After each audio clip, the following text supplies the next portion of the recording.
Maintenant que vous savez comment créer votre compte, il est temps de passer à l'essence même de l'application, à savoir les trajets. Voyons dans ce tuto comment proposer un trajet. Premièrement, rendez-vous dans l'application CalShare. Une fois arrivé sur celle-ci, vous avez 3 moyens d'accéder à la page de proposition de trajet. Le premier est le bouton principal, je veux proposer un voyage. Le deuxième, bouton secondaire, est en bas de l'écran, le petit cercle orange avec un S et un plus au milieu. Enfin, la troisième méthode, rendez-vous sur votre page de profil, cliquez sur Centre de trajet, puis Ajouter un trajet. Une fois arrivé sur cette page, vous aurez plusieurs informations à remplir afin de pouvoir proposer votre trajet. Premièrement, votre point de départ et votre point d'arrivée. Pour spécifier votre point de départ, vous pouvez soit utiliser votre localisation actuelle, soit rentrer un lieu de départ. Par exemple, si je tape Paris, j'ai Paris qui est proposé, je clique dessus, c'est enregistré. Le point d'arrivée, quant à lui, sera donc un événement, puisque le but est de se rendre à un événement. Vous pourrez donc choisir parmi la liste des événements qui sont disponibles sur l'application. Ici, j'ai Test 3 à Bourgoin-Jallieu, je peux le sélectionner et un premier itinéraire est calculé. Notez que vous pouvez ajouter des étapes intermédiaires à votre trajet, qui vous permettront donc de récupérer d'autres personnes au cours du trajet. Ici, cliquez sur Ajouter une étape et je peux sélectionner par exemple Lyon.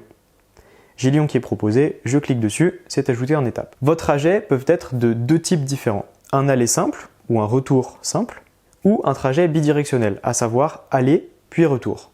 Notez que pour ce type de trajet, les utilisateurs auront le choix de réserver l'aller uniquement, le retour uniquement ou bien l'aller-retour. Vous êtes donc invité à spécifier votre date de départ et la date de départ du retour si vous faites un trajet bidirectionnel et vous aurez des heures d'arrivée estimées. Ensuite, il vous faut spécifier le nombre de places totales que possède votre véhicule. Pour cela, vous avez des préconfigurations des voitures les plus communes, à savoir 5 places et 8 places. Mais si vous avez un autre nombre de places dans votre véhicule, vous pouvez cliquer sur Autre et spécifier votre nombre de places. Après cela, vous pourrez sélectionner le nombre de passagers qu'il est possible de prendre avec vous.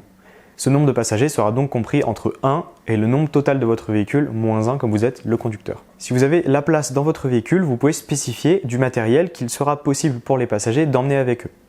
Ici, je peux donc spécifier 2 moyennes barres. Notez qu'elles sont comptées à l'unité. C'est 2 moyennes barres et non pas 2 paires de moyennes barres. Vous avez un prix indicatif par personne du trajet, aller-retour si c'est un trajet bidirectionnel, aller ou retour uniquement si c'est un trajet simple. Vous pouvez cliquer sur « Je valide mon voyage ».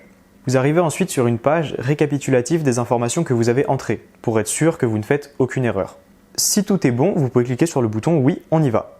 Vous serez alors invité à régler un acompte qui permettra la publication de votre trajet et qui vous sera remboursé si votre trajet se passe bien.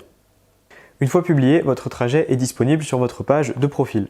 Si ce dernier ne s'affiche pas, essayez de rafraîchir la page. Et voilà, votre trajet est publié, des covoitureurs se joindront bientôt à vous.